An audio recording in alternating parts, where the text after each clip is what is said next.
সব নেতারা বুঝে গেছেন যে জনতার মার এত বড় মার যে তারা আর খুব বেশি সার নিয়ে অমুককে তাড়িয়ে দেবো তমুককে তাড়িয়ে দেবো বলছেন না। বিজেপি বিশেষ কেন্দ্রের শাসক দল হিসেবে পশ্চিমবঙ্গে তাদের যা প্রত্যাশা ছিল সেই প্রত্যাশার কাছাকাছি তারা যে যেতে পারছে না সেটাও তারা বুঝে গেছে। মতুয়াদের মধ্যে একটা সাংঘাতিক ক্ষোভ তৈরি।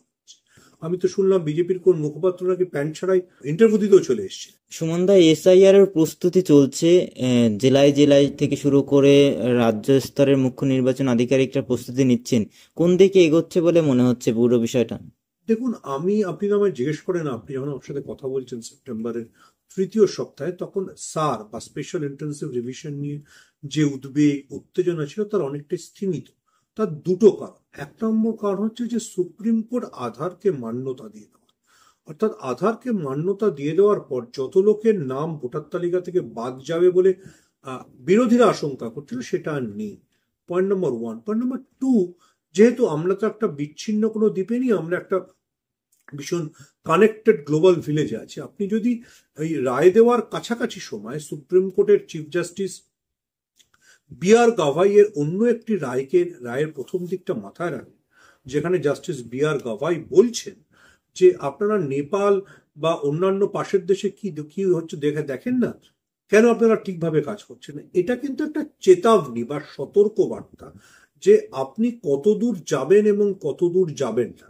সার নিয়ে কেন্দ্রীয় সরকার বিজেপি যে পরিকল্পনা ছিল বা কেন্দ্রের শাসক দল হিসেবে বিজেপি যেভাবে ভেবেছিল, আমার মনে হয় একদিকে নেপালের ভিজুয়ালস, অন্যদিকে গাভাইয়ের ওই সতর্ক বার্তা একটু ব্যাপারটাকে স্তিমিত করে দিয়েছে। সেই কারণেই আধার কার্ড এসে গেছে। এবং আপনি যদি দেখেন, পশ্চিমবঙ্গের মুখ্যমন্ত্রী মমতা বন্দ্যোপাধ্যায়ও বলেছেন যে সবাইকে আধার কার্ড তৈরি করবার জন্য তার দুয়ারে সরকার প্রকল্প সাহায্য করবে। এমনিতেই আমার পাড়া আমার সমাধান চলছিল, তাতে দুয়ারে সরকারটা যোগ হয়ে গেল। ফলে আমার ধারণা যে সার নিয়ে যে টেনশন বা যে যুযুধান পরিস্থিতি ছিল সেটা অনেকটা স্তিমিত। এবং আপনি যদি দেখেন বিজেপি বিশেষ কেন্দ্রের শাসক দল হিসেবে পশ্চিমবঙ্গে তাদের যা প্রত্যাশা ছিল সেই প্রত্যাশার কাছাকাছি তারা যে যেতে পারছে না সেটাও তারা বুঝে গেছে। এবং সম্ভবত দেখুন, আবারও বলছি যে গ্লোবাল ভিলেজ তো কেন্দ্রীয় নেতৃত্বের তরফ থেকে একটা নির্দেশ আছে যে খুব বেশি বাড়াবাড়ি করো না। নেপালের ভিজুয়ালসটা দেখে রেখো, আগের দিন সিকিউরিটি গার্ড ছিল বিদেশমন্ত্রীর, পরের দিন মেরে চামড়া গুটিয়ে দিয়েছে। ফলে এই যে মেরে চামড়া যে জনগণ গুটিয়ে দিতে পারে, এটা যেহেতু পশ্চিমবঙ্গের বিজেপি নেতারা বা দেশের শাসক দলের সব নেতারা বুঝে গেছেন যে জনতার মার এত বড় মার যে তারা আর খুব বেশি সার নিয়ে অমুককে তাড়িয়ে দেবো তমুককে তাড়িয়ে দেবো বলছেন না। আমি তো শুনলাম বিজেপির কোন মুখপাত্র নাকি প্যান্ট ছাড়াই ইন্টারভিউ দিতেও চলে এসছে। দাদা, সেক্ষেত্রে এসআইআর হলে তো সব থেকে বেশি চিন্তার হচ্ছে উদ্বাস্তুদের, বাংলাদেশ থেকে আসা 71 বা এক্স্যাক্টলি আপনি যে পয়েন্টটা বলছিলেন এটাই আমি একটু আগে টেলিভিশন চ্যানেলে বলছিলাম। প্রধানমন্ত্রী নরেন্দ্র মোদী 15ই আগস্ট লালকেল্লা থেকে বলেছেন যে ভারতবর্ষে অনুপ্রবেশকারীরা চাকরি পেয়ে যাচ্ছে। ভারতবর্ষে যদি আপনি চাকরির খতিয়ান দেখেন, আমি জনসংখ্যার কিন্তু সেন্সাস জানি, কিন্তু চাকরির আপনি খতিয়ান পেতে পারবেন। তাতে আপনি দেখবেন যে ভারতবর্ষে সরকারি চাকরি তো মুসলমানরা পাই না, বেসরকারি চাকরি তো মুসলমানদের রিপ্রেজেন্টেশন খুব কম। মুসলমানরা বেঁচে আছে বেসিক্যালি ছোট ব্যবসা ইত্যাদির মধ্যে। তাহলে চাকরি, নরেন্দ্র মোদীর অভিযোগ সত্যি হলে অনুপ্রবেশকারীরা পেলে, কোন অনুপ্রবেশকারীরা পেলে, তাহলে আপনার প্রশ্নের উত্তর ওখানে লুকিয়ে আছে। তাহলে কি হিন্দু বাঙালিদের, হিন্দু মতুয়াদের যারা ওপার থেকে ঢুকেছে তারা যে পাশে এসে নিজেদের এস্টাবলিশ করছে, চাকরি পাচ্ছে, সেটাকে নরেন্দ্র মোদী অ্যাটাক করতে চাইছে? এই যে প্রশ্নটা, আপনি যে প্রশ্নটা, সেই প্রশ্নটা যেহেতু উঠে গেছে, সেহেতু আপনি দেখবেন মতুয়া মহলে, আমি বনগাঁ গেছি নিজের কাজের প্রয়োজনে, আমি রানাঘাট গেছি, তাতে কিন্তু মতুয়াদের মধ্যে একটা সাংঘাতিক ক্ষোভ তৈরি হচ্ছে। সেই ক্ষোভটা এতটা তীব্র যে তারা মনে করছে যে তাদের সম্পর্কে যে কথাটা বিজেপি এতদিন বলতো, যে অন্য রাষ্ট্রে বা ধরে নেওয়া যায় ক্ষেত্রে বাংলাদেশ থেকে তারা এসছে, যারা পলিটিক্যালি বা রিলিজিয়াসলি প্রসিকিউটেড হয়েছে, যারা রিলিজিয়াসলি নিপীড়িত হয়েছে, তারা ভারতবর্ষের সেফ। তাহলে তাদের ভারতবর্ষে থাকাটাকে এই সার চ্যালেঞ্জ করে দিচ্ছে। তাদের ভারতবর্ষে নাগরিকত্ব পাওয়ার চেষ্টাকে, তাদের ভারতবর্ষে পলিটিক্যাল অধিকার পাওয়ার চেষ্টাটাকে সার চ্যালেঞ্জ করে দিচ্ছে। আমার মনে হয় এটা বিজেপির কোর ভোট ব্যাংকে আহত করছে এবং সেটা আরো বিজেপির জন্য চ্যালেঞ্জ। সেক্ষেত্রে কি এসআইআর যেহেতু প্রস্তুতি চলছে, এই উদ্বাস্তু মতুয়াদের চিন্তার কোনো কারণ আছে বলে আপনার মনে হয়? দেখুন, মতুয়াদের চিন্তার তো কারণ ছিল। আমি যখন বনগাঁয় গেছিলাম, আমাকে বনগাঁয় একটি জেরক্সের দোকানের মালিক বলেছিল আগে যদি তার কাছে ডকুমেন্ট জেরক্স করতে দিনে 50 জন আসতো, এখন তার কাছে 1700 জন আসছে। 50 থেকে 1700 জন জাম্প করেছে, এবং এরা সব মতুয়া। আমার ধারণা মমতা বন্দ্যোপাধ্যায় এটা আন্দাজ করেই এই আধারটাকে এতটা গুরুত্ব দিয়েছেন, যেহেতু সুপ্রিম কোর্ট আধারকে গুরুত্ব দিয়েছে, এবং উনি বলছেন দুয়ারে সরকারের মাধ্যমে সবাইকে আধার দিয়ে দিলে তো তার মানে তার সিটিজেনশিপের প্রুফটা তৈরি হয়ে যাচ্ছে, যে প্রুফটার উপর দাঁড়িয়ে সে সারে নিজের নাম ভোটার তালিকায় দেখতে পাবে এবং নিজেকে বাঁচাতে পারবে। মানে মতুয়া ভোটটাকে আবার তৃণমূলের দিকে ফেরত নিয়ে আসার কৌশল। আমি এইটা বলার জায়গায় নেই, কিন্তু এটুকু নিশ্চিতভাবে আপনাকে বলতে পারি, মতুয়াদের যে ঘাঁটি রানাঘাট বনগাঁ 14টা সিট, সেখানে বিজেপি সব মতুয়া ভোট পাবে, এই জায়গাটাতে নেই। আমি আপনাকে উল্টো জিনিসটা বললাম, তৃণমূল পাবে কিনা এটা শিওর নয়, কিন্তু বিজেপির মতুয়া গড়ে যে একাধিপত্য ছিল সেটাতে ফাটল। মানে মতুয়াদের ক্ষেত্রে আমরা দেখেছি হিন্দু কার্ড দেওয়া, মতুয়া কার্ড দেওয়া।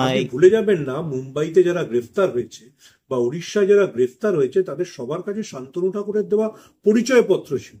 তারা তো এতদিন শান্তনু ঠাকুরকে এই বলে মানে ভোট দিয়েছে যে আপনার দেওয়া পরিচয়পত্র দেখে আমি ভারতবর্ষে থাকবো। তো তার দেওয়া পরিচয়পত্র দেখে যদি জেলে যেতে হয়, যদি ছেলেকে জেলে দেখতে গিয়ে বাবাকেও জেলে চলে যেতে হয়, তাহলে মতুয়ারা আর কিসের ভিত্তিতে বিজেপি নেতাদের কোনো বাণীকে বিশ্বাস করে? তারপরেও তো আমরা দেখলাম যে তারপরেই যেটা আমরা দেখলাম যে 2024 সালের 31শে ডিসেম্বর অবধি একটা ডেডলাইন দেওয়া হলো, যে তারপর মধ্যে 2024 সালের 31শে ডিসেম্বর যদি ডেডলাইন বিজেপি যে অ্যানাউন্স করেছে, তাহলে আমার প্রশ্ন থাকবে, চট্টগ্রামের জেলে যে চিন্ময় কৃষ্ণ বন্দী হয়ে আছেন, তার কি হবে? তিনি যদি আজকে ছাড়া পান, তিনি তো 2024-এর 31শে ডিসেম্বর পরে আসবেন। 2024-এর 31শে ডিসেম্বর যদি ডেডলাইন হয়, তাহলে কুমিল্লার মুরাদপুরে যে হিন্দু মহিলাকে নগ্ন করে ঘোরানো হয়েছিল, তার কি হবে? তিনি তো আসবেন। বিজেপি ডেডলাইন দিয়ে আসলে একটা কি বলবো টোপ ঝোলাতে চাইছে, যে টোপ আমার মনে হয় ভারতবর্ষের মতুয়ারা তো ননই, হিন্দুরাও বিশ্বাস করে। কিন্তু এই ডেডলাইনের ফলে 2024, যেহেতু এখন 2025 সালের মাঝামাঝি সময়কাল চলছে, 2024-এর 31শে ডিসেম্বর অবধি ডেডলাইনের ফলে 99% কম বেশি আপনার মতুয়ারা তো তাহলে নিরাপদে থেকে গেলেন। মতুয়াদের প্রথম তো ঘোষণা করতে হবে যে আমি অনুপ্রবেশ করেছিলাম। এর প্রথম যেটা অনুপ্রবেশ যেই ঘোষণা করা হবে, মানে আমি অনুপ্রবেশকারী সে ঘোষণা করেছিলাম, তখন যে তাদেরকে মহামান্য নরেন্দ্র মোদী সরকারের পুলিশ অ্যারেস্ট করে নেবে, তার গ্যারান্টি কি? মহারাষ্ট্রে তো তাই হয়েছে। ফলে কোন মতুয়া সেই ঝুঁকি নিয়ে এর জন্য অ্যাপ্লাই করতে যাবে?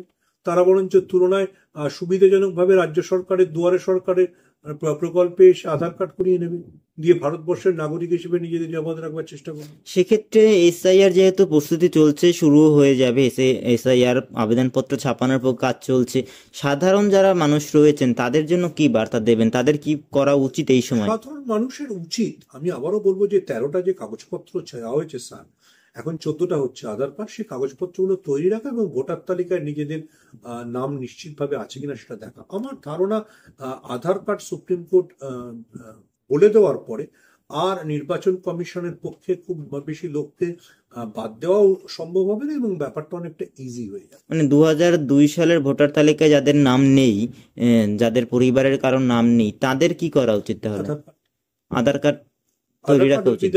মেজর ডিটারমাইনিং ফ্যাক্টর, মানে আধার কার্ড যাদের হাতে থাকবে তাদের এসআইআর এ আশা করা হয় যে সমস্যা হবে না।